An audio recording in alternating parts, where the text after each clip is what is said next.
Yo, what's up, guys? We're live. We're doing another breakdown and prediction video. We're going to do a little recap of last week's card, the UFC Saudi Arabia card, and then we're going to get into UFC 312 kind of early bets. So, thanks everyone for joining the stream. And what's up, Fitz, man? How you doing, brother? Good, man. Had a good last card. Started the prelims off really hot, but obviously with all those underdogs hitting on the main card, cooled off. But I thought it was a good card. It was a little tough for me to see Izzy get knocked out. We're seeing the real fall from grace from Izzy now. That's not a good way to go out. We'll get more into it, but yeah, I thought it was a pretty good card. There were some really good fights, some boring fights, but yeah, I'm ready to get right into it. Yeah, man. We'll start from the first fight of the night, but definitely going to talk about the main event. Honestly, this fight, it wasn't a good fight, but I thought Jamal Pogues won the fight, man. Personally, I thought you could have given it to him 30-27, but, One Hamdi, judge did, yeah, I'm pretty sure. yeah, Hamdi got the win. I guess you can't be super mad about it because neither guy kind of, really showed crazy, but I saw Jamal Pogues. I don't know if he got released or Yeah, it's just that the was end of. that was the end of his contract. Yeah, so you too, Tristan, bro. Thanks for watching. But yeah, man. So hopefully, maybe he can get re-signed because I don't think he's that bad of a heavyweight, And this was a hard circumstance going over to Saudi Arabia, but Hamdi came back, got the win after a long layoff. I mean, do you think this guy could get in the top 15 or anything? And do you think they should re-sign Pokes? Yeah, I mean, for me, it sucks. Pogues losing his spot in the UFC over a really close split decision that could have gone either way. That's a tough pill to swallow for him.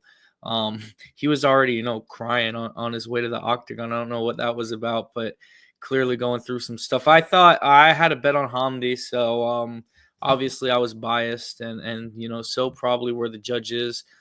I don't know. It was a little strange to me that he didn't go to the well more with the wrestling. I thought his wrestling looked good in round one, but he was content to strike. I think he landed the bigger shots, but Pogues definitely had a lot more volume. Low level heavyweight fight. I don't think Hamdi's really going to make a push. Maybe he can get ranked just because it's heavyweight. Yeah. The one thing though, like Pokes, he did do a good job. Like he got right back up after the takedown. So I think maybe that's why Hamdi didn't want to wrestle him. But yeah, he probably honestly should have wrestled more, and then he would have probably clearly won the fight. But we'll see. I mean, you think Pogues will be back in UFC, or what do you think is going to go on with him?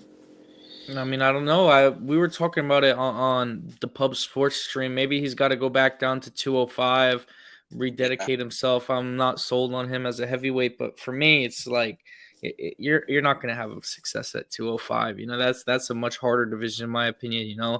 Maybe just get in better shape and really work on some of your athletic advantages in there and whatever. I think he can make it back into UFC. I don't think necessarily he should be cut, but I'm also, not dying to see Jamal Pogues fight. You know what I mean? Yeah. It is Yeah. what it is. And this next fight, I mean, another guy that definitely could be on the verge of getting cut, Lucas Alexander versus Bogdan Grad. I mean, Lucas was kind of cruising in the fight. He dominated the first round. He was winning the second round pretty easily, and then it's like the first time he faced adversity, kind of crumbled. So it seems like Lucas is kind of that type of guy. But Bogdan, I don't know about him in the UFC going forward. I mean, I feel like he's not super skilled, but the guy is good cardio. He's tough. He's gonna bring it. So he could probably beat some low level guys. But yeah, man, what did you think about this fight?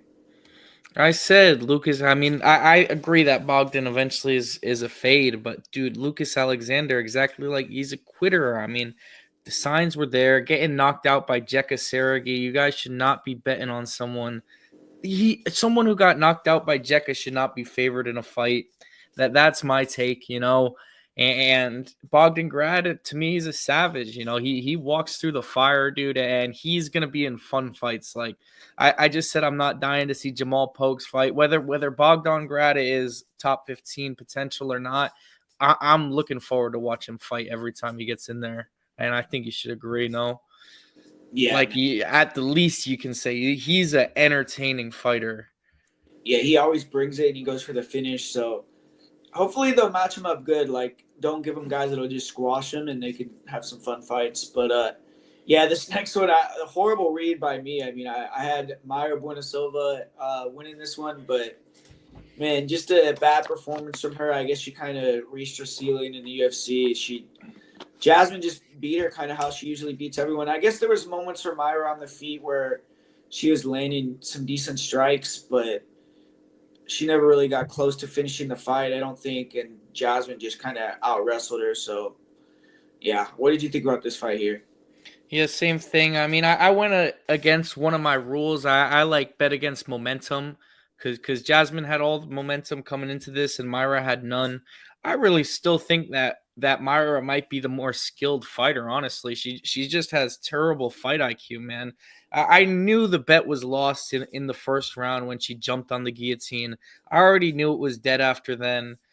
So it is what it is. The one thing she couldn't have done is lay on her back, and that's what she does. And I mean, good on Jasmine for getting her, taking down a big, strong girl. I like Jasmine. Normally, I'm against her. This is one of the only times I faded her. So good on her for making me pay for it. Yeah, and Tristan said she's in the top 10. Yeah, I would think so. I mean, but we'll see. I mean, 115 is definitely like, or 125 is the hardest division, I feel like, for females now. So we'll see who she gets next. I think it'll be a lot harder fight than Myra. But yeah, Terrence McKinney versus Damir Hadzovic. I mean, pretty much an easy fight. McKinney got one takedown and took the back and kind of ended it. So yeah, not really much to say about this one. McKinney got another super quick finish. Even though the guy's like not the greatest UFC fighter, he has a lot of records, where he's getting all these first round finish records. So I mean, not for nothing though. They literally scraped the bottom of the barrel, bro. Looked who is Terrence McKinney guaranteed to knock out in 2 minutes. And you come up with Demir Hasdovich, it's that's a good find by Sean Shelby. That's a deep pull because I had no idea he was still in the UFC, and he's definitely not gonna come back in the UFC. That's it for him. But good on Terrence. I'm a fan of him, and he deserves this bounce back from the UFC because how he interacts with fans. He's always he's a UFC team guy, and you gotta like that, as us, who are big fans of this sport.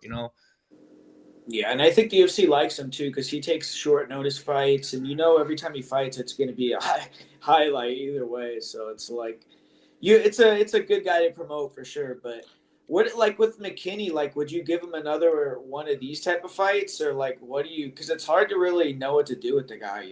Dude, for me, McKinney's physique looked a little soft, dude. It looks like he might be able to, if he's really looking to do some damage, he should go down, in my opinion. I remember him being a little more muscled up. I thought he looked a little soft in there, but obviously he's explosive, good wrestling. I don't know, man. It's tough for me. Just put him in fun fights. Give him Zell Huber or something. Yeah, something where, yeah, I think he would get killed in that fight though. Yeah, But but it it would would, be fun. yeah. But man, hopefully, McKinney, he could stick around for at least a while because every time he's in there, it's always a good fight. But next one, man, talking about your favorite fighter, Shamil Gassiev with quick finish. You called this one. There was no chance for Peterson, and Walk got it off. done quick. So yeah, I man. mean, I What do you said think? as we're talking about heavyweights who might be a problem. Shamil, dude. I mean, he got taken down. People said one takedown and he's done. He got up and slept them. Big fan of Shamil. Dude's a funny looking guy. Yeah, man. I mean, what do you think that he should get another like top 10 shot next, or would you like build him up a little bit still? I mean, whatever for me. Give him fucking Pavlovich. I'd love to see that Yeah, fight, and he might yeah. knock out Sergey. Yeah, I wouldn't even mind that at all. But yeah, Shamil, that was impressive because I think he kind of brought his stock back to where he was before the Jarzinho fight now. But So I mean, he handled. But Thomas Peterson is, if Thomas Peterson's no, yeah, I know. I Yeah, he's not very good. yeah, we're gonna have to see him against another guy, but he looked good though for sure. Like you could tell he's like one of the more skilled heavyweights. But Muhammad Naimov versus Khan Offley. kind of what I expected. I actually thought Naimov was going to finish. I mean, Offaly was tough, and he had a couple moments, but really Naimov just dominated everywhere in this fight. So I think he's ready for a step up in competition. And for Offaly, I don't know. I mean, would you give him another fight in UFC? I like Awfully off the Ultimate Fighter. He was my favorite, so of course I'll say yes. He's just really undersized for featherweight, in my opinion. I thought, I mean, obviously he looked a lot better in this fight than the first one where he got starched. You know, did get rocked here too, though. Had a decent game plan, but just tough. I mean, Naimov was just the bigger, better opponent, and you know, good on Awfully for hanging tough. I hope he gets one more shot. Maybe he's another guy. I talked about McKinney might be able to go down. I think Awfully definitely could go down to 135. You know, he has a lot of muscle on him. He's definitely, you know, very stocky, but if you make some changes, I think he'd have more success there personally, but just needs to round out his game with some more wrestling. You saw him here get a lot of like double underhooks in the clinch and just not be able to do anything with it. Just used it to stall, which whatever, if that's your game plan, that's what it is. That's not going to win you fights in the UFC. Yeah, You gotta finish takedowns. yeah. And what about Naimov? You think that I he mean, could? he's all right, dude. I would have if he's like if I'm really rating him, he should be finishing Con Awfully. You know what I mean? Yeah, I bet him by decision, so whatever. I'm happy because it went exactly how I want. A little bit of a coaster, if you ask me. You know what I mean? I think he knew, and along with everyone else, that he's the better in fighter in there. And Con Awfully also is, respect to him, not a fighter who presents a whole lot of knockout danger, you know, personally, in my opinion. So you should really be pursuing a finish in that position if you're 9 month. So I can't say I'm very impressed with the performance. yeah, I got you. And man, I mean, Mm. someone that I wasn't impressed with their performance is Mike Davis, man. And I guess like Terrence McKinney was talking about it, and then I saw Mike Davis talk about it. Where did you see this? Where there was like some shit with the paint on the walls, where it was like newly painted, and they were saying that he had like Mike Davis had breathing issues because of that. So it's like I don't know. He's trying to blame the loss on that, but you could tell right away, like the guy pulled guard in the first It 30 was so seconds. weird. So I don't know what was going on there, but I mean his grappling looked fairly dangerous. Like the third round, he almost got the leg lock, but it's like just kind of got dominated on the feet. Had nothing on the feet at all, and his wrestling wasn't there either. So I don't know what's going on with him in that performance.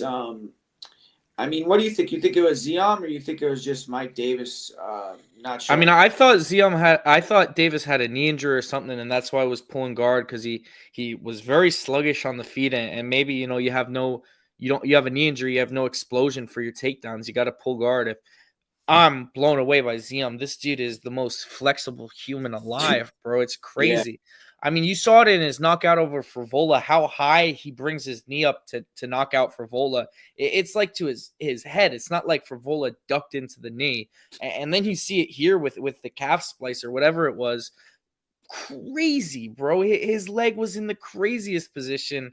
And Zion's a savage. I picked him here. I would, you know, an underdog again. And I really thought people were sleeping on him. I get Mike Davis is underrated, but I said it, I think, on the stream. Ziam is someone who we're seeing growing up in the UFC, developing. I mean, how much better does his grappling look than it looked against McKinney? yeah, It's levels above where it was.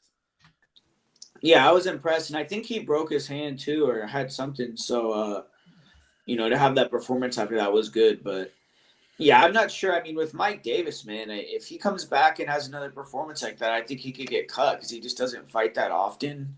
He doesn't really have like a name, so he has I to. mean, I don't think dude, Davis has 3 of like the sickest fights ever. No, If I you agree. Just this say fight was insane, dude. This he's, fight was so good.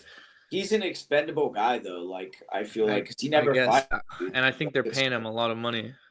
Yeah, I don't know. It's just like that was a weird performance for me. But next fight, Vinicius Oliveira versus Said Nurmagomedov. Honestly, this was kind of a boring fight to me, but I disagree. Oliveira was just kind of controlling him in the clinch a lot of the fight, but he wasn't doing much with the grappling. It was just more control. But Saeed won the first round and then kind of gassed like he has in the past. So Oliveira, he had an injury or something he was talking about coming in and still got the win. So were you impressed with Oliveira in this fight? Yeah, blown away. I mean, this guy for me is a title challenger, really. That's and I saying that at bantamweight, is not lightly. I mean, to look at what he's done in his UFC run is, very impressive.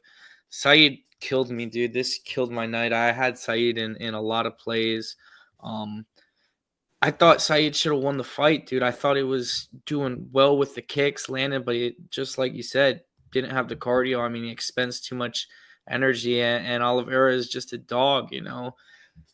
It's completely, at least I'm happy of the downfall of the Nurmagomedovs. That's all I could say. 3 losses in what, 4 weeks, so 0-3 for the Khabib family tree. Yeah, I mean, for Saeed, that was a bad loss too because he had like a long layoff and he's not like super young. So I don't know where he's really going to go from here. But yeah, Oliveira, I think he will probably get like a top 10, but I'm Like, not if they sure. give him Cheeto Vera, I think he'll kill Cheeto Vera, dude, personally. Well, it would be going to decision, you'd think. I mean, but it would just be like, And I mean, I think he's gonna dominate. I think he would beat up Cheeto Vera. yeah. What was Cheeto's last fight versus who did he? Figueredo. Oh yeah, yeah, yeah. I don't know. Maybe they could even. I wouldn't even mind seeing him fight Davison either. But Yeah, yeah, I that's think it, that's a much. I'd say Davidson's a much tougher fight than. But if Cheeto. they give him Rob Font, I think he's smoking Rob Font, bro. And Rob looked great in his last fight. Yeah, I don't know.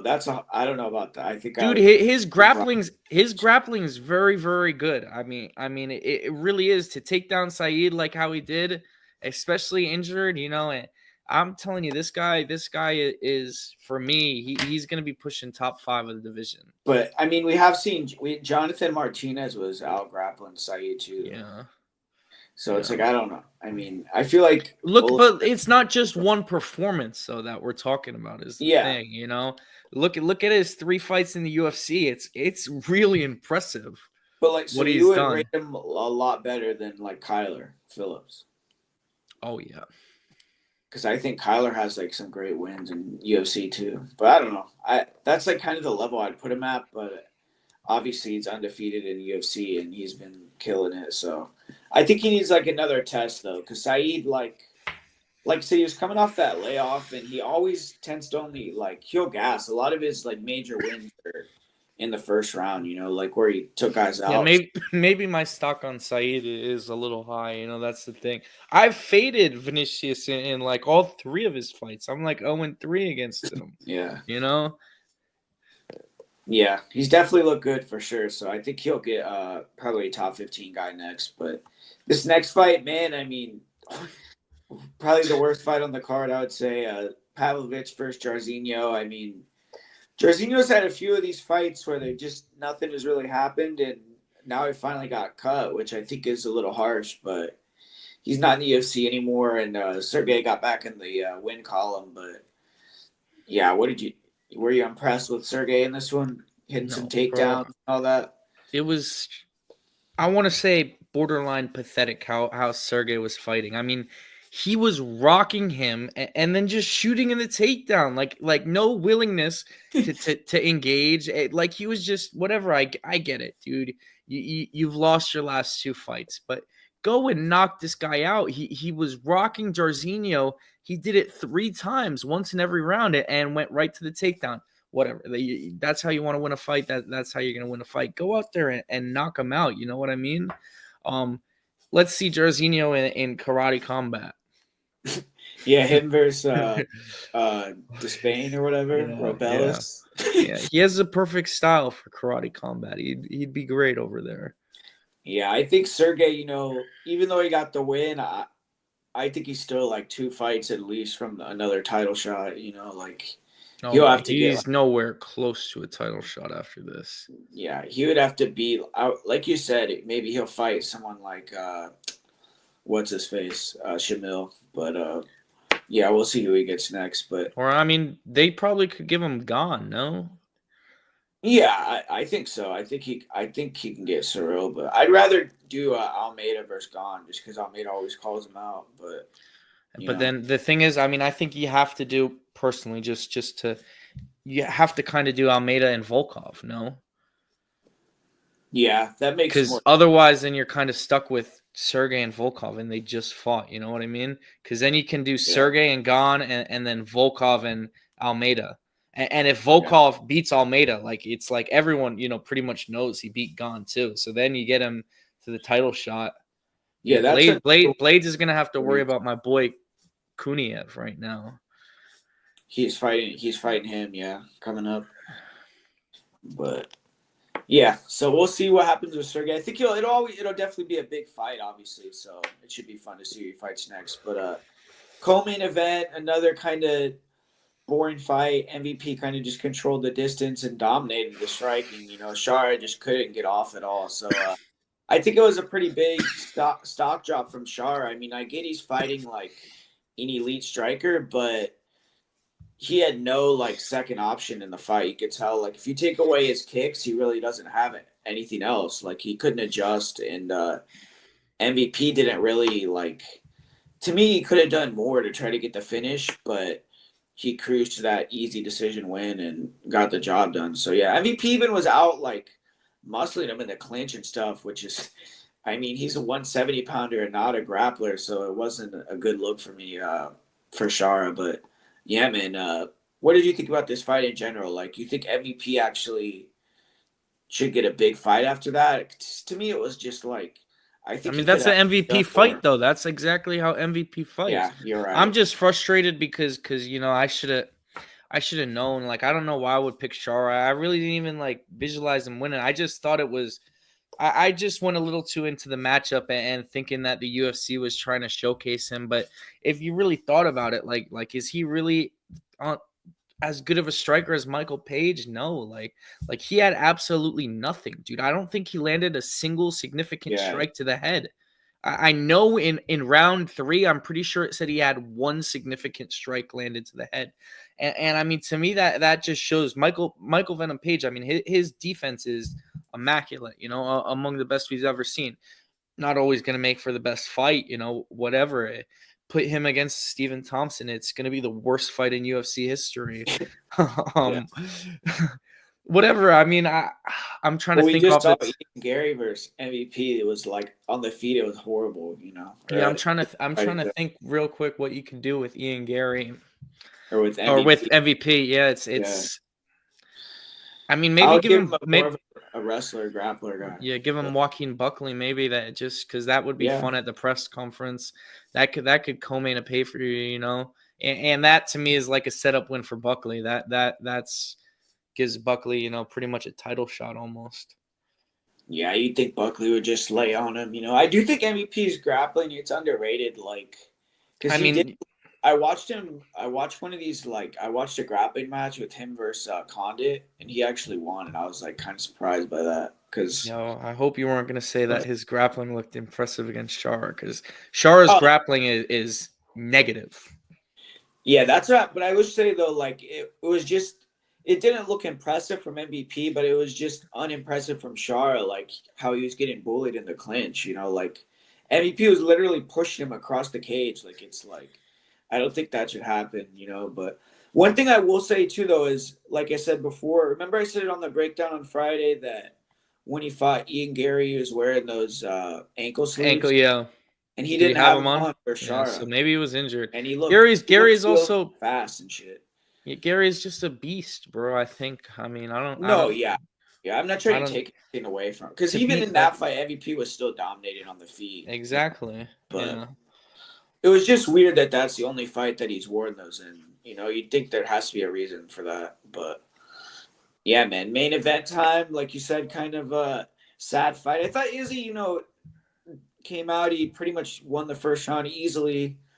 And but yeah, man, he got caught switching stances. Like I think people kind of came onto that read with Izzy because same thing happened with Dreekis, and I think in another fight where when he's switching stances, like he'll like post with his hands, like, and if you can notice that he switched stances, like, because a lot of times you can't tell when someone switch a stance. But when you could notice it and throw right when you switch a stance, he's there to be hit. And Nashdin did that and landed and knocked him out, which, man, Izzy's durability, I think, has regressed a lot because Nashdin isn't like a light puncher, but I don't know if like a few years ago that would have knocked him out like that or dropped him like that. So, yeah, man, tough to see there. I think Izzy will come back and, hopefully he could get a win and end like that, but probably he's going to lose another one or maybe whatever. But Give him sharp bullet.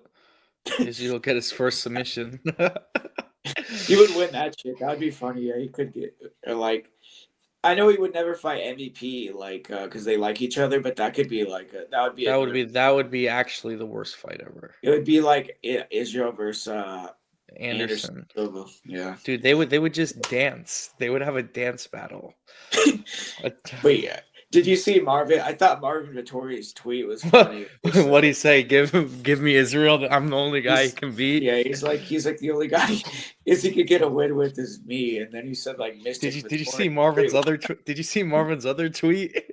Yeah, dude, he's on fire. Him versus Buckley. Remember when Brendan Allen and who was that other dude? Brendan Allen and him got in a fight in Vegas. Really? Oh yeah, in the casino. Yeah, it's gonna be the same shit with Buckley and it was Marvin, dude. It was I know. Yeah, it was Marvin. So yeah, that'll be the same shit. But I think he also tweeted that he thought he was fighting Roman Kopylov.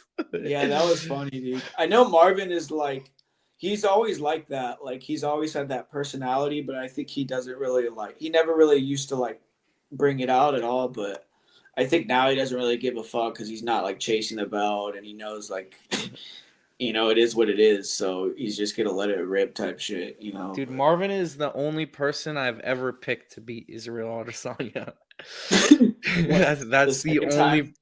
Yeah, that's the only time I ever faded Izzy. Oh, dude, and Jan. I had Jan too. He was so confident when that shit was going on. That was it was hilarious. The press conference, like he was actually like on fire at that presser. It was actually even after the fight, he said, I won that shit."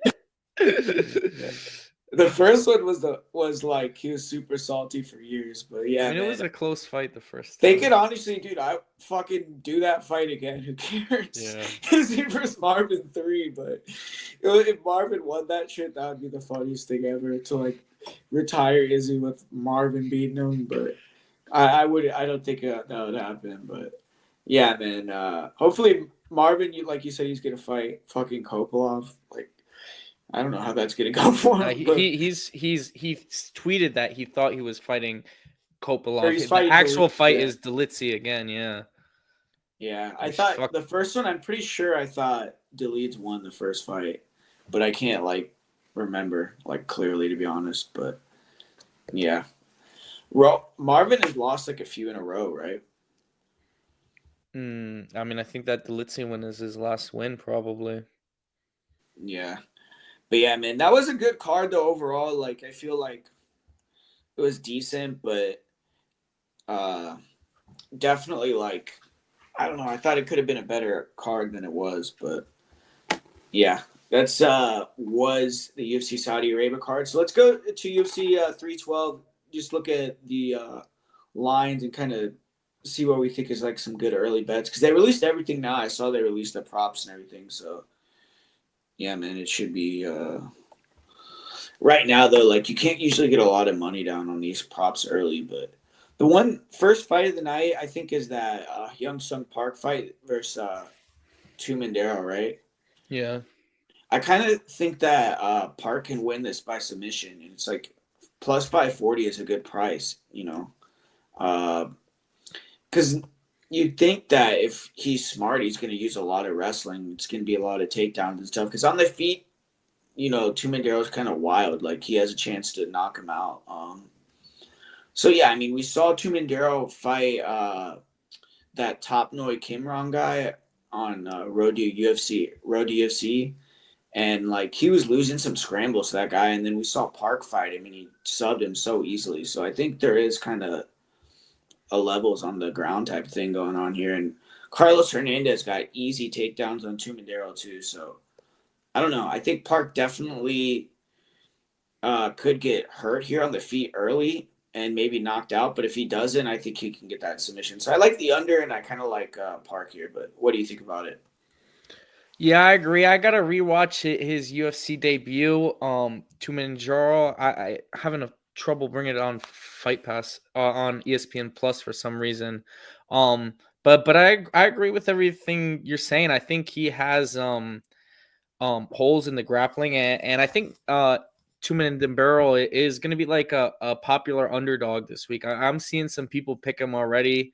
I get why, because I remember the debut. You know, even if it was at like 3 in the morning, um, in Singapore, he looked good. I mean, he definitely has power in the feet, but like you said, I think Hyun Sung Park is the more well-rounded fighter. Can definitely dive into the ground game, and I like where you're going with the submission and the under because it covers the chance that Nyman Jargo gets a knockout or something. You know what I mean? So I agree. Like fight doesn't go to the distance might be a good play here. And you can tell like the bookies are like onto that because I was kind of like I looked in this fight before the props opened, and I was hoping that it would open under 2.5, like with the plus money.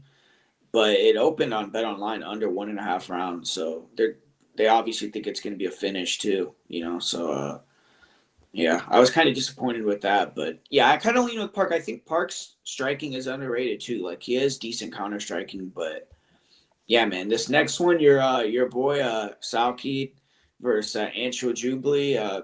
You think he should be this big of a favorite, and you think he's gonna win by finish here? Yeah, I definitely think he's gonna win, dude. He's looking shredded. I think he really has focused since getting signed, and he's not taking this opportunity for granted. I mean, his contender series fight, I feel what was a better opponent than this, if I'm being honest. That being said, this is a steep line. You know what I mean? This is a heavy line for someone making their UFC debut. So what are you gonna do? Is he a solid parlay piece? It's tough to say to me. Is there some value on Jubilee? I definitely think so, but Quillen's going to go out there and handle business. I could see him personally getting a submission here. I think he has some really good back takes. I know Jubilee was kind of seen as a grappler. I don't think his grappling is very good. He was To who me, was it's he? a striker, Jubilee. Yeah, Yeah, who was he wrestling against? Jekka. So yeah. that his takedowns against Mike Breeden were I mean, his striking looked good in that fight. He was beating Breeden up, and then Breeden just melted him, bro.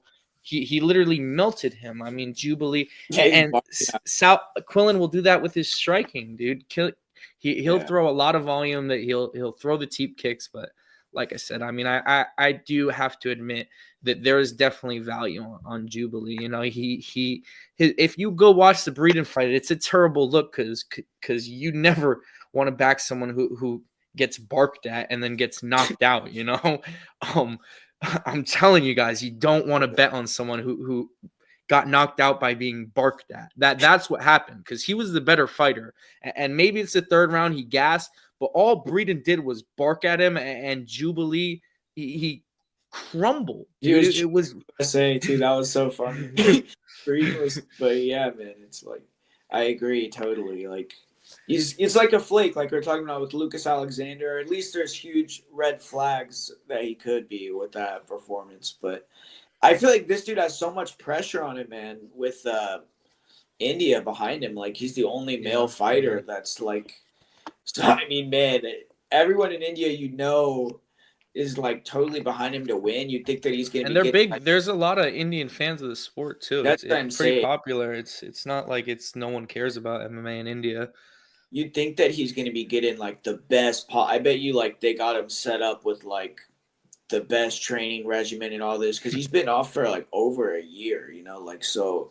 I think he's probably tried to get right and get better, but it's like, man, I just don't think he has enough power to keep Salkeed back. Like he's has decent striking, like where he can keep the distance with his that point fighting style, but it's like is he gonna hurt Salkeed or drop him? I don't think so. So it's like Salkeed could probably walk him down and land the bigger shots eventually, and then, like you said, I think he could take him down and submit him. I mean, Jubilee stands like real upright, has like that style where he's trying to like pull counter you, where it's like you could easily like feint and then get in on the hips on that guy. I think take him down. So yeah, I think Southgate has multiple paths to victory here. So yeah, I don't like. I agree with that. I don't think he's gonna push the pace like Breeden I probably. disagree. I think Quillen's a heavy You think output so? fighter. I think he's a heavy output fighter. So you I think he's I don't gonna know if he's gonna. walk him down? I mean, you said you don't think he's gonna be able to stop him. Like I said, Yeah, I don't want to dramatize it because there's definitely value on Jubilee. This it's a wide line. As much as Quillen's my boy, this line is high. -600 is kind of crazy.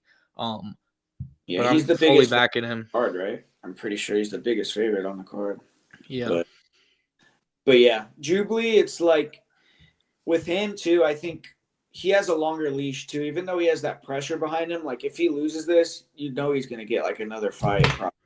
So, but yeah, I think Southgate inside the distance maybe, and then if you're kind of nervous about it, you can hedge with that plus 450 or probably be like plus 600 on Saturday.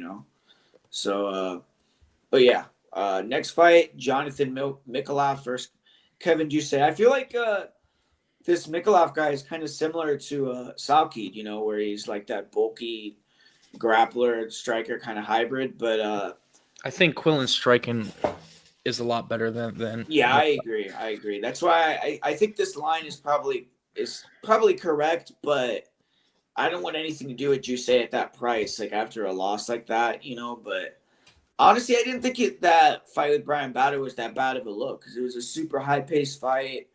And Jusei was landing like huge bombs on the guy, man. But Battle's just so tough. It's just like Mikolav, I've seen him get hurt before, and he's got to finish or strike. So I don't think he's going to be able to take those same type of shots and like force that type of fight.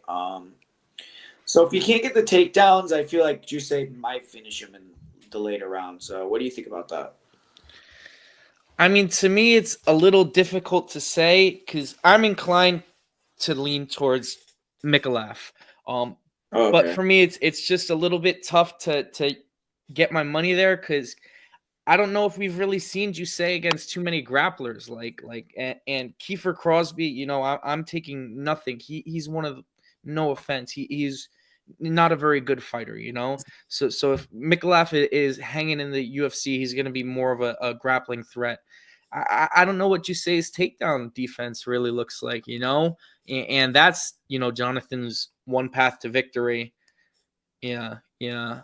Yeah, he could He maybe does take it. have a judo background, but and those guys are very tough to take down. They have a strong base, but if you get in on their legs, you're going down. Mikolav, I thought it in his contender series fight looked pretty good. I think I was actually on the Canadian fighter. And he got smoked.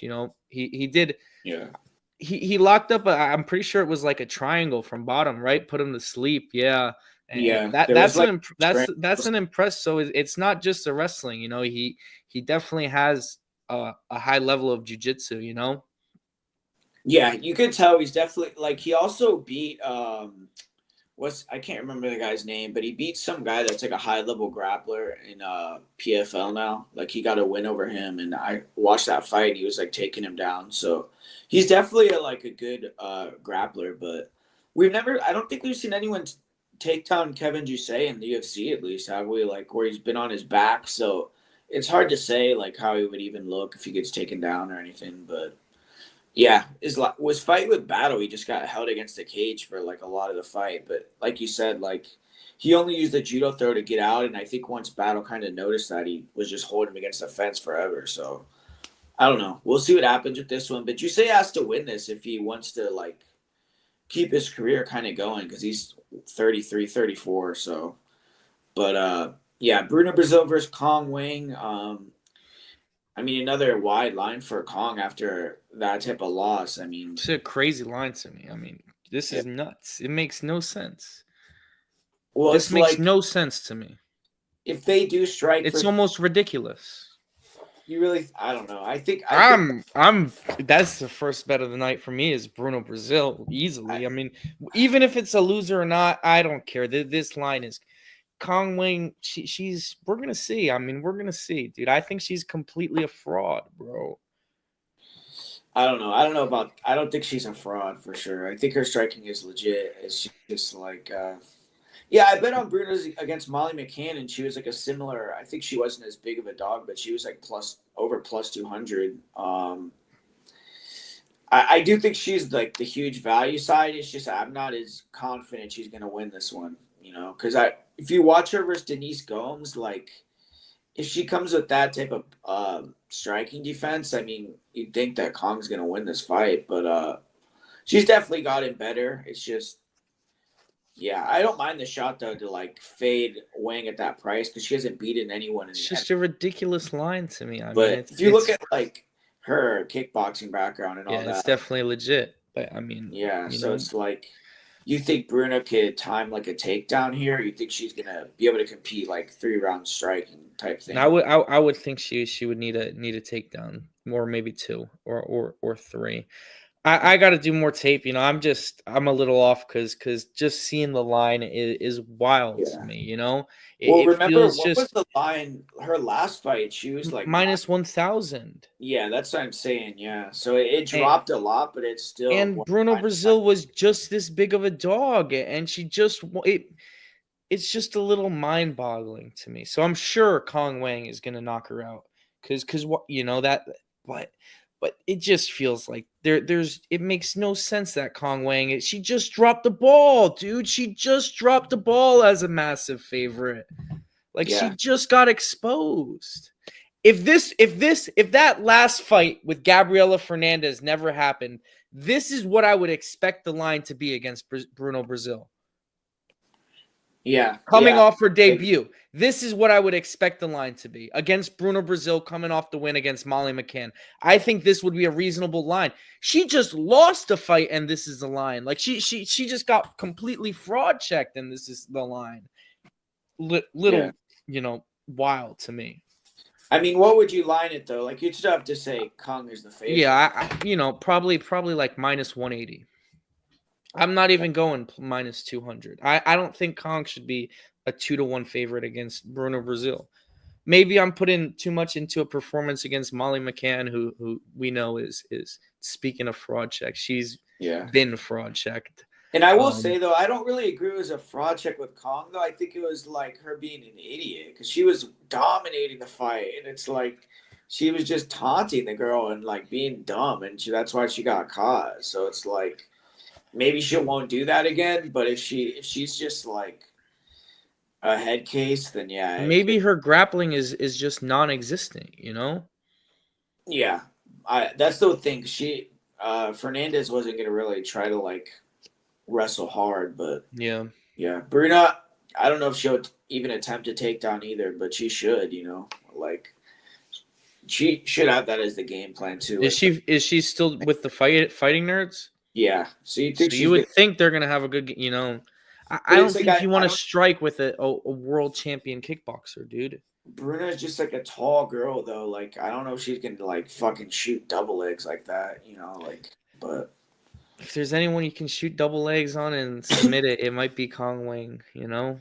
Yeah, especially like you. So you like the plus 1,300 then submission? Yeah, I mean it'll be sprinkled. Yeah, if she lands a takedown, I'm gonna lie better. Yeah, if she gets a takedown, then you'd think that the striking would become a lot closer, especially if it was early on. But yeah, that's gonna be an interesting one because if Kong Wang loses again, then she'll definitely be like freaking minus 110 or something on her next fight. I mean, Bruno Brazil 72% takedown accuracy, averages 1.93. So it's not like the grappling is non-existent. Yeah, I have to go back and watch a couple of her fights because I don't even remember like how she got. Because that's she was taking down Molly McCann. That's what I remember, and McCann obviously is another zero in the grappling, but yeah, like Diana Belbita was taking down Molly. But that's my girl. Chill on my girl. But yeah, man, that's like I think that's a dog worth maybe sprinkling on for sure. But this next one, this is one that I mean I would just bet the under on this fight because both these guys are super chinny. It's like you think it's gonna go under 1.5. One of these guys are gonna get knocked out. They just sit in the pocket and they like to exchange, and both of them don't have great chins. So I think I'm gonna go with Tom Nolan though. He's just younger, and I think that he'll probably knock Bigger. Jeff. But Borshchev is probably the better striker though, like just like pound for pound. But I don't know. You agree with that? Yeah, I'm Tom Nolan. This is one of the fights I've really looked into. I'm gonna be on Tom Nolan. This is another one I think is a little mispriced. I think people are kind of devaluing him a little bit too much because of the performance against Alex Reyes. And I know it's not just that. He's gotten rocked in every single one of his fights now. You Yeah. know, but if go back and watch him on the Contender Series against Bogdan, he dominated him. He messed him up really badly. If you watch Slava against Chase Hooper, Chase knocks him down with a long left hand. That's what he's going to be dealing with, the same strike here, you know. So that's what I think that's going to happen. I think Nolan's going to land a long left hand and put Borshev to sleep. Yeah, and make clips. I think that's I might look at that because I'm looking at the. Do you see where round? I guess they don't have that because it's saying plus 10,000 or whatever. But yeah, I saw his knockout was like plus 180 up there. So yeah, man, I don't mind that at all. Like if you're looking at him to win, and I guess yeah, it's right there. Nolan wins in round one. Plus 1,100 for the round two, and round one plus 600. Is that 6 or 8? But plus 600. 600, yeah. I don't mind that at all. But honestly, the knockout is plus money, so maybe bet that and then sprinkle on those and see what happens. But yeah, I think Nolan's gonna get the finish here. I just feel like Borshev is he doesn't have, like you watch his fight with remember his fight with Salikov, how sick or Sadyakov or whatever. Yeah. That was a sick ass fight, but like he got like almost knocked out like 5 times. Like dude, like he gets dropped every fight. So I think Nolan can get him out of there. But yeah, man, Gabriel Santos versus Jack Jenkins, sick fight. This should be an action fight. I mean, I think Santos is a lot better. It's just, is he going to get tired and Jenkins going to be able to like break him down at the end? Because you look at Jack Jenkins, the guy, good pressure, and when he tries to like leg kick you and back you up where he can control you in like a short distance and strike with you in the pocket. But I think Santos could take him down, and I think he could outstrike him at range pretty easily. Uh, so Jenkins is gonna have to close that distance, and I think he's gonna get taken down. But yeah, Santos gets tired, then maybe Jenkins could catch him, and Santos gets real wild sometimes, so he's gonna leave openings. But I just think Santos is better. But at that price, it is definitely like a little wide to me. But what do you think about it? I mean, this is one I definitely got to look more into before I talk too much about it. I'm again leaning towards a dog. Maybe it's biased because I've always liked Jack Jenkins, and I know that's like kind of a basic thing. A lot of people like him, and Gabriel Santos is a very talented fighter. I'm sure of that. You know, go back and watch the fight with Lerone Murphy. Right, look how close that fight was.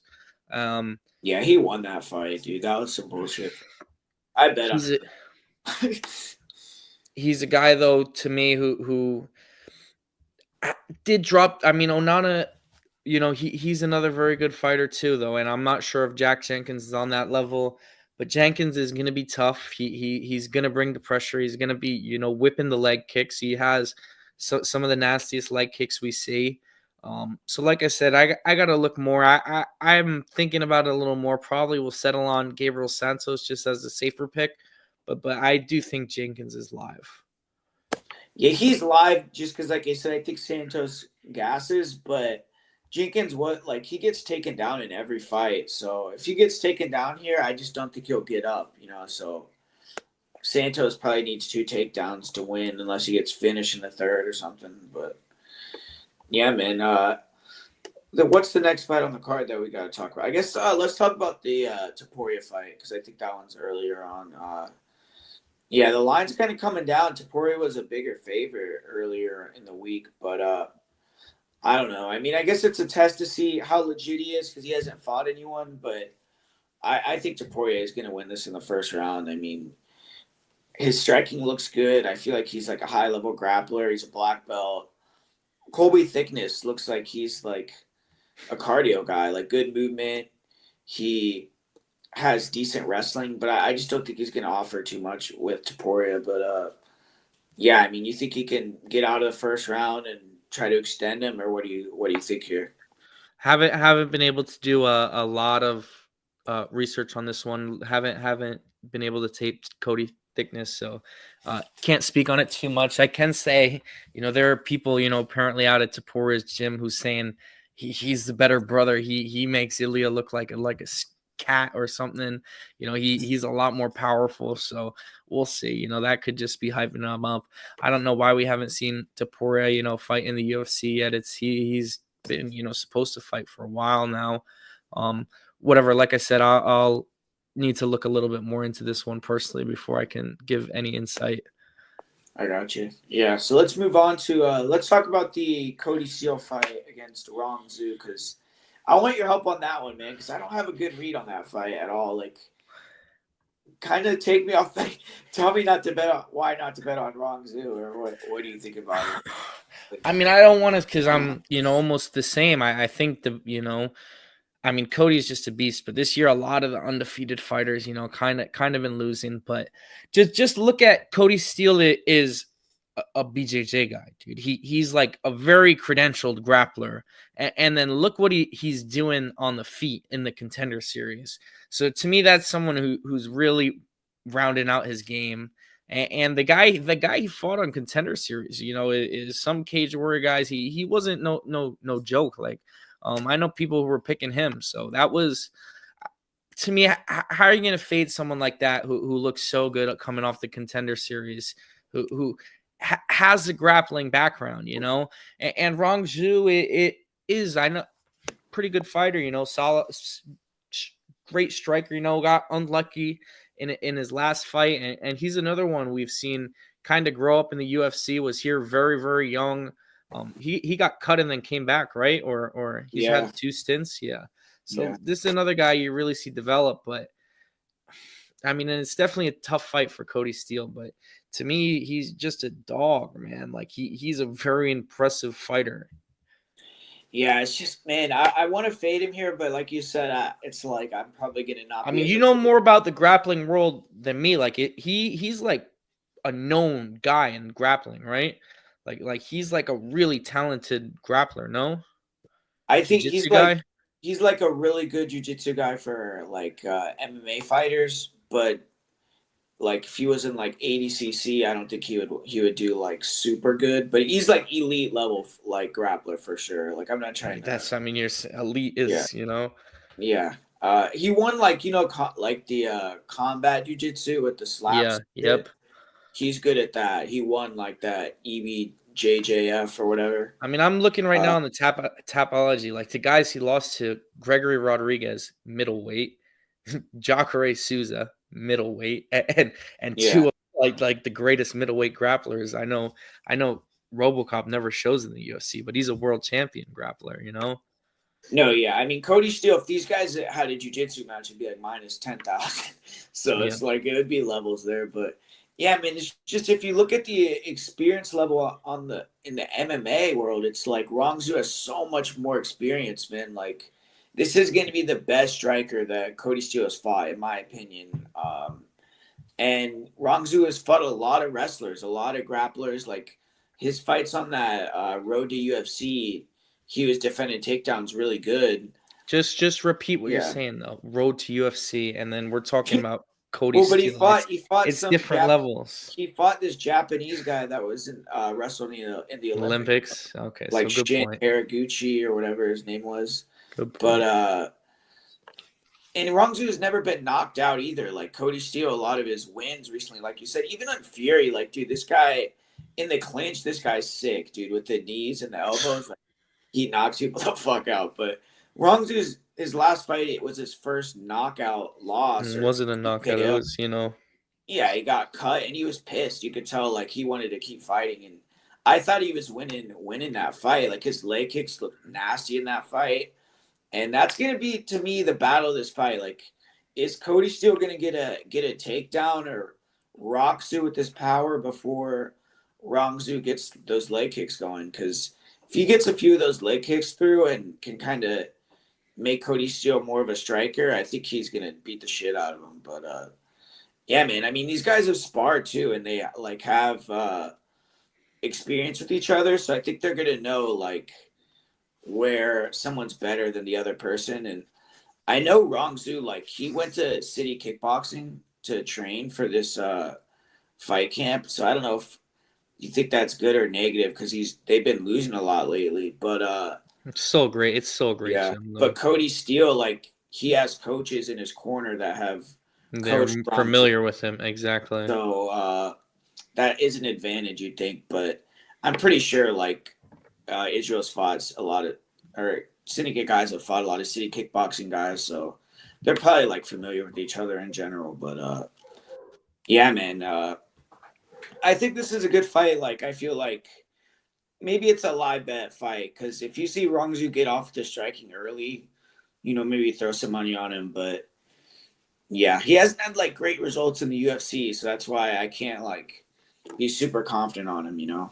But man, it's like he has how many fights? Like 30 fights, and Cody Steele has 10 or something. So that's Less. a big difference. But yeah, we'll see what happens with that one. But this next fight, Jim Crute versus Rodolfo Bellato.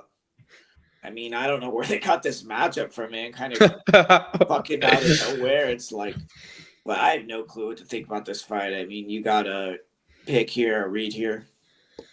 Yeah, I mean, to be honest, I'm probably gonna be on Crute, like, which is a wild thing to say because he's looked absolutely atrocious. I've always kind of liked Crute. I've picked him in a lot of spots I shouldn't, specifically in that last fight against Alonzo Menafield. Terrible, terrible bet. That was a long ass time ago, too. I I'm thinking. know. So who knows what's been going on? Rodolfo Bellato, though, he's not impressive to me though. Not someone you know he knocked out Ihor. I don't know. It sounds kind of silly to be on Jimmy Crute here on such a crazy losing streak. You'd think Bellato would be, a bigger favorite, to be honest, right? Yeah, that's what's making me nervous. Like I was like, Bellato's got this. I feel, but I didn't even think like I was just thinking about it in my head like before, like thinking about it hard at all. And then I looked at the line, like I was expecting him to be like minus 300, and it was Yeah. like minus 160. I was like, okay, well, maybe I got to kind of like think about it a little harder. But it's just like Jimmy Crute, like you said, it's like, when's the last time he even won a fight? Like 5 years ago? Like it has to have been a long ass time ago, dude. Modestus Bekauskas in 2020, 5 years ago. Yeah, so it's like he's That's not an old guy, but it's like, is he? Where is his head at? Like, you think he's coming in here with any confidence at all? It's like, I mean, it who is knows, man. advantage to fight at home. He's definitely going to have his crowd behind him. He's only 28 years old. That's crazy. He's Yeah, going to be desperate for a win here. This is do or die.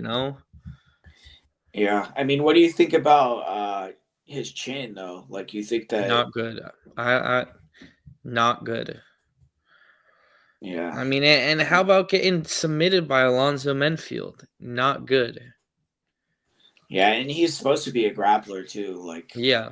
so it's crazy that he actually submitted fucking Paul Craig, Jim Crute, but then he gets submitted by Alonzo. But yeah, Bellato too, man. I mean, he almost got knocked out by Ihor, where it was like one punch away from him being stopped too. So I agree, it's probably like a pass. But yeah, I don't know if you want to bet on Jim Crute, man. Maybe it'd be a fun time. But yeah, Justin Tuffin versus Tyson Teixeira. This next one, I mean, uh, this line went way down. I mean, Teixeira was like over minus 200. Now it's almost a pick 'em. So, do you agree with that line movement, or what do you think? No, not at all. I like Taliesin here in this spot a lot. How's Justin Taffa going to hit him? Well, I don't know. I mean, he hit the six. He hit Austin Lane, the same height. Austin Lane's one of Austin and not a good fighter. Austin Lane, He not a won. good fighter Austin Lane dominated his last fight. against the worst fighter. Yeah, it was Denise or whatever. Yeah, you're right. Yeah, I mean, it's not. I feel like I do think it should. Like, I don't think when for click that line. Like, what did it open as? Because I thought it was like he was super wide. Yeah, or I guess not really. Minus 155. 157. Yeah. I think that was probably like accurate.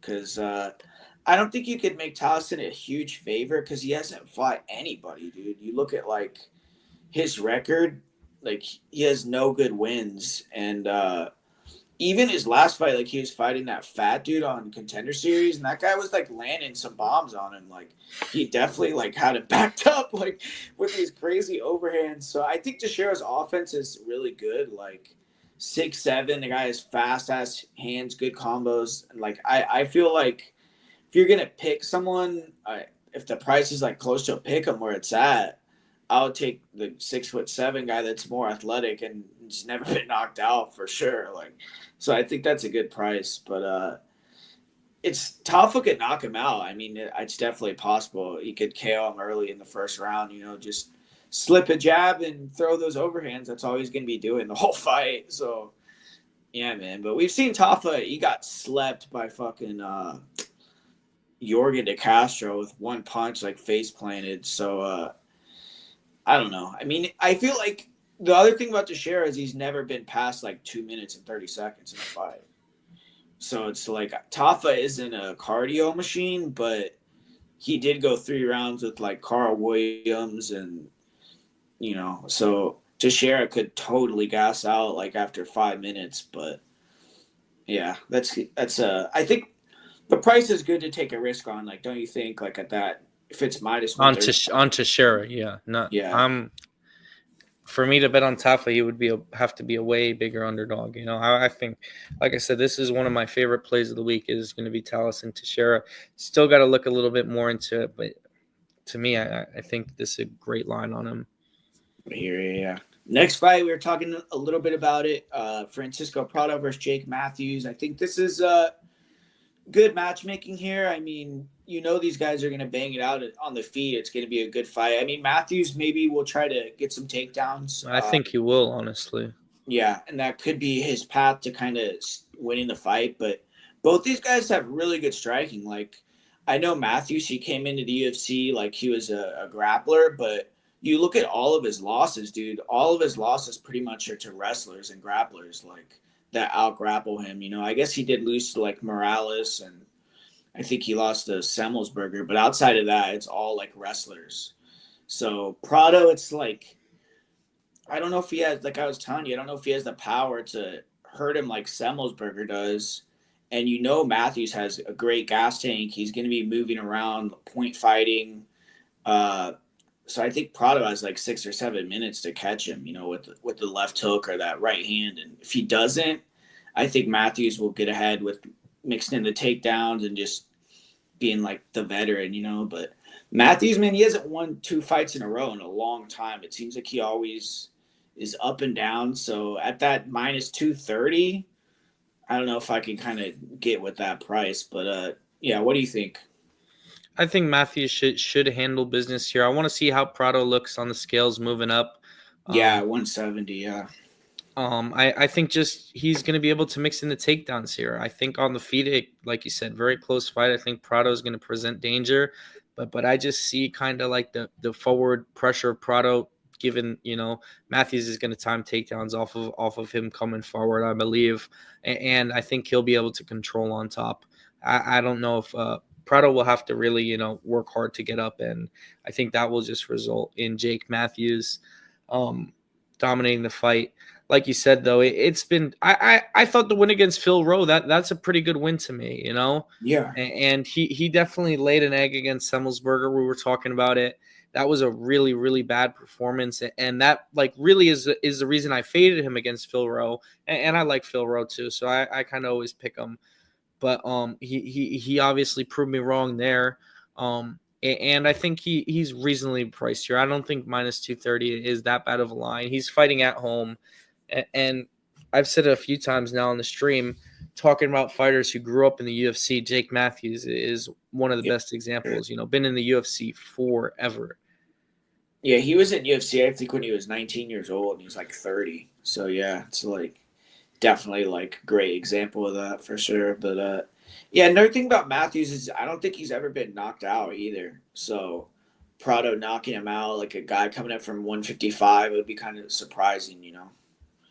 But because I know they said like in the Semmelsberger fight, they said he'd only been knocked out once, like in 20 fights before that fight with Semmelsberger, and he got dropped Well, like. funny enough, the only guy to knock out Jake Matthews is Kevin Lee, another guy coming up from 155.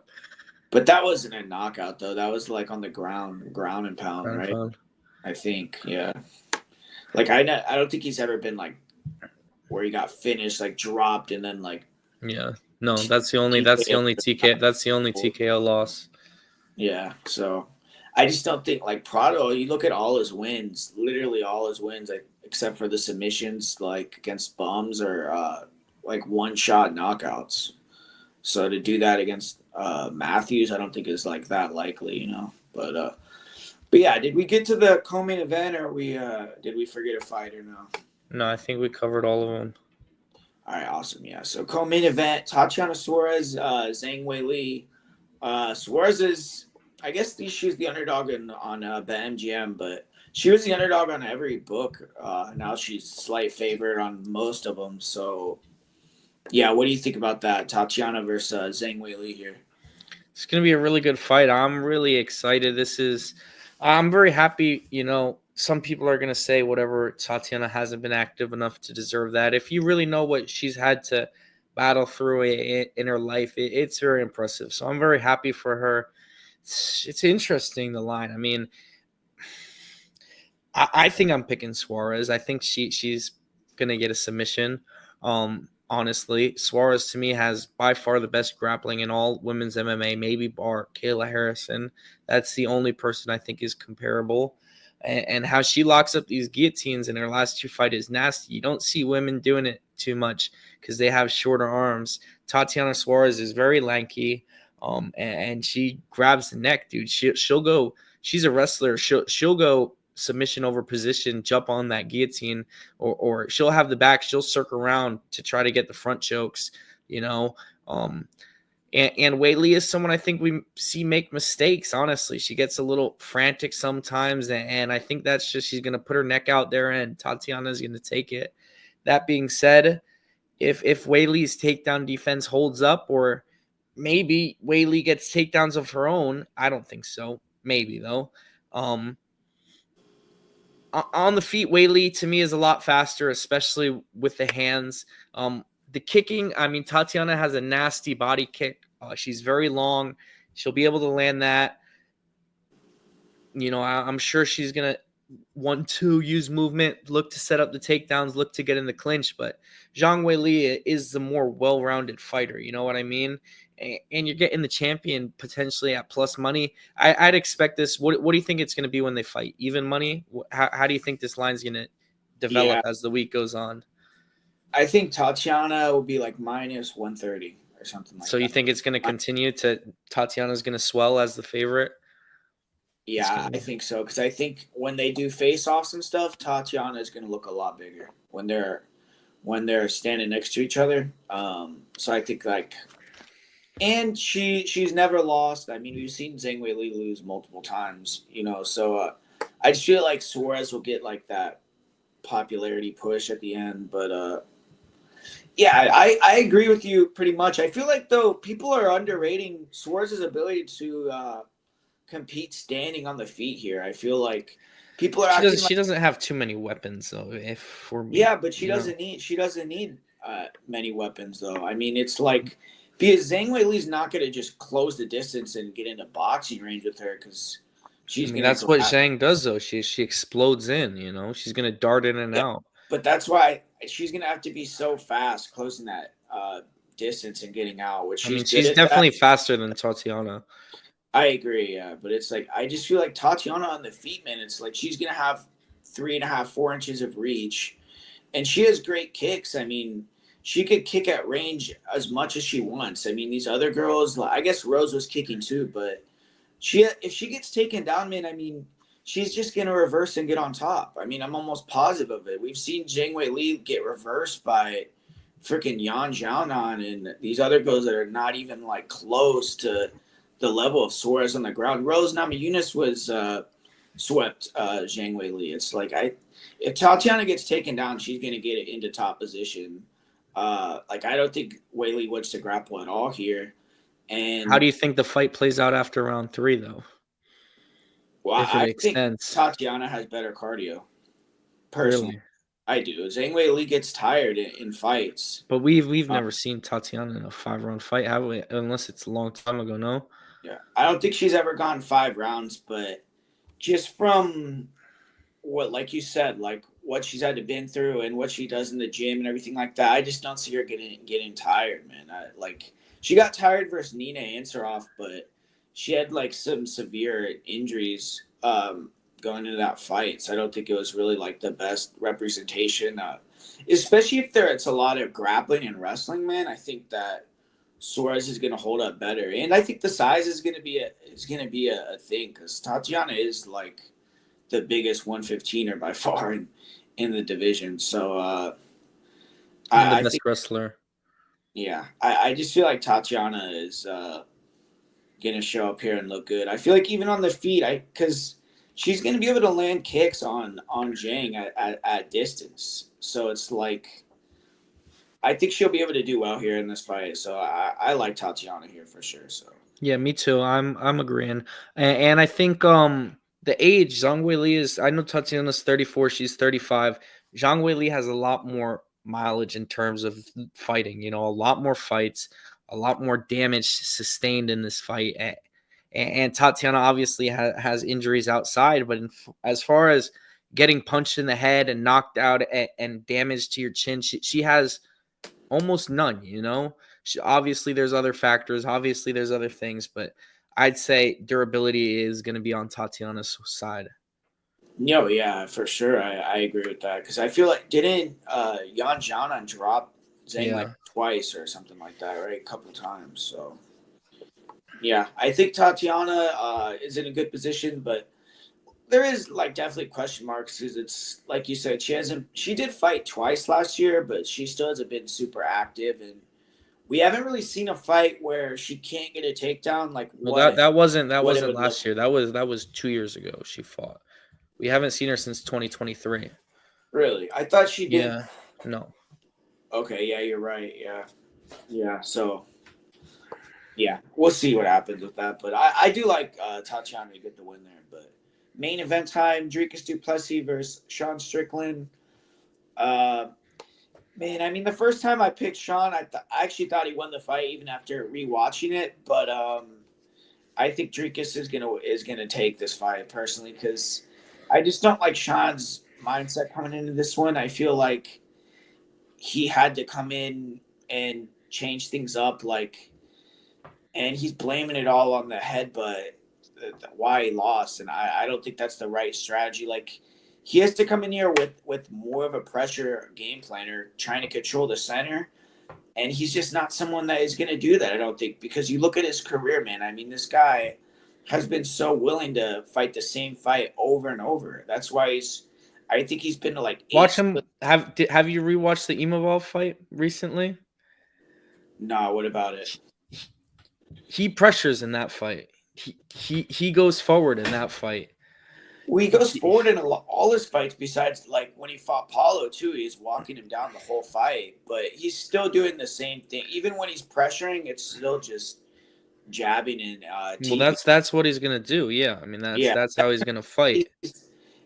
he's been eight split decisions. I was looking at that. It's like, dude, like, because he's willing to have that type of fight, like where it's like tit for tat, type of thing. And Dricus, I think, is just gonna win off optics and output. Like he could mix in a couple takedowns. We saw he was able to get Sean down when he Like tried to get him down. how long did he Uh, hold him down for? No time at all. he wasn't holding him down, but you could tell when he started So kicking. what's a takedown without any control? It's not scored, according But to he the was U. landing According more. to the U. He was landing more on the feet like after he's You blending the just takedowns in. To me, which, but I don't know. It's just with Sean. It's like, are they going to give him this fight jabbing and moving off the back foot, or are they going to? Because he's a defense first fighter. It's like if it was boxing, and Sean was doing that, he wouldn't have lost to Dricus, and he probably would have won versus Jared too. But they don't really score defense at all in the UFC. Like if Dricus is coming forward missing 10 punches, they're gonna probably still score it for him. So I don't know. I mean, you think Sean is the play here though? no. I, I like Duplessis actually. I'm on him as well. Um, I literally just before the stream was rewatching the first fight. I, when it happened, I was on Sean, so I definitely was biased, thinking Sean won. He got robbed. I see a lot more how because I thought it was clear. The one thing I'll say is why I can't relent that Sean was robbed. Sean was the champion. It's my personal opinion that in a close fight, the champion retains. My personal belief on this sport is if you got to beat the champion, you got to really beat him, you know? Tie goes to the runner, close fights should go to the champion. That's how really I feel it should be. So in that case, I feel Sean was deserving to retain his title. He obviously has a very negative sentiment, a negative feeling towards the first fight. I think Driscus though, Drake, I can never say his name. Driscus just has all the momentum, man. And he looked. I mean, that Izzy fight to submit Izzy like that, that's very impressive to me. And he hurt Izzy. He the cardios. I know the nose surgery has been a storyline in the past. You know, he got his cardio fixed. I think I'm on Duplessis here. You don't think there's a chance he knocks Strickland out? I do think in this fight he's going to be throwing a ton of head kicks because the first fight And he I was think getting he's going to close. set him up with the body kick. I think that Uh, body kick is there to land all day against Strickland for so there's Duplessis. a chance like he could catch it. I don't think he's going to knock him out with punches at all. Like I don't think there's much of a chance of that. But if he could land a head kick or something, then yeah, I think he could. But I honestly think this fight like 7 times out of 10 goes to decision though. Like when these two guys fight each other, but I mean, the under is not like even priced that crazy either. Plus Yeah. 134. I mean, I don't know about like what do you want to have better odds in that fight? Yes. In a Does go Strickland fight, hell yeah. yeah. It's Hell like yeah. because neither guy like the first fight, it wasn't like Especially two guys who have 25 minutes in the cage with each other. You know, they're very familiar with each other. one thing I will say, which I don't think matters at all, but Dricus, he's only had one like major rematch with that Roberto Soldic guy, and he won the first one, and then he got knocked out in the second fight. And that fight in that second fight, he got pressured and the pressure got to him and you know, he kind of like crumbled if I'm thinking about it correctly, right? Yeah, He got walked down, you know? those fights too, though I will say, where he was at 170, so I think Oh, that's like, damn. you know, he probably wasn't that good. I had no idea he fought at 170. Yeah, the fight in KSW, he was at 170. That makes sense because another thing I noted rewatching the fight just now is Strickland, you know, normally is a little undersized. He's like a little bigger than Duplessis, at least in the octagon because he stands up so straight. But Yeah, I for whatever reason thought Duplessis kind of was a lot bigger than Strickland, but that's not the case. They're similarly sized. he looks big like in pictures and stuff, Yeah, but yeah, on he's doesn't have like muscles like that. But yeah, like yeah, I don't know what it is. Like the first fight, dude, I feel like that was a chance for Sean to like get rid of like the Dricus fucking issue in his life. He could have got it done yeah. with. But it's gonna be hard to like definitively win. Like I mean, Sean landed a lot more head strikes, man. He did a lot of damage in the fight. Like Driscoll's face was fucked up. that's why I think Sean. It's like, dude, like if you want to get your belt back, just fuck it. Like try if you're gonna get knocked out, it doesn't really matter. Like, dude, if he just keeps the center or walks him down and stays in the pocket and really makes it like a war, he could. He has a chance to knock out Dricus too. Because he lands so often. But it's like he's not going to do that. He's not.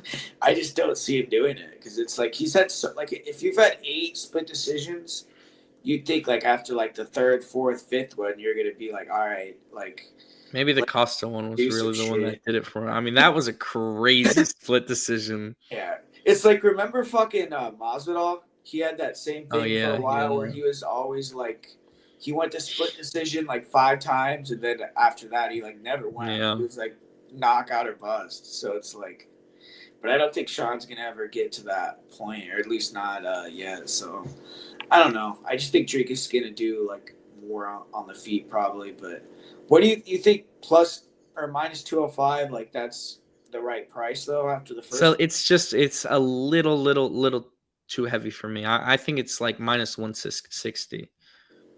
Yeah, that's kind of because I was like, I wanted to bet on Dricus, but then like it's like at that line, I don't know if I would want to put I like just rewatched the risk first this fight, one. and I don't understand how he could be 2-1. You know, Yeah, because it was he close. wasn't a 2-1 favorite. He didn't. That's as even money as a fight can go. You know what I mean? Well, it's like you said though, like you think that Dricus has gotten better, like after the AZ performance and all that since that fight, but probably not to get to 205 though. But but yeah, man, that's the full card. Obviously, we're gonna come back Friday hopefully, and we're gonna have more in-depth stuff to say and kind of definitive answers for all these fights. But I feel like we have like gave you guys some good early reads, maybe some stuff to sprinkle on, and hopefully we make some money. I think there's like some big props that we gave out that potentially could win. So hopefully one of those cashes. But yeah, bro, anything you got to say, and then we'll get out of here. Yeah. Hopefully we can hop on Friday. I'll have all the fights looked at by then. Tomorrow I should be doing the 312 promo video on my TikTok. You know that I do for the pay-per-views. So look out for that. Cold open. And yeah, that's it. You know, make sure you guys go support the channel, Patreon. I think we're getting the Discord going. I'm not sure if that's going to be in the description, but go join the Discord and we'll, Yeah, man, you I'll know, put it in there. drop the links to these streams and thanks. Yeah. Yeah, man, awesome. Thanks, guys, for watching, and peace out later.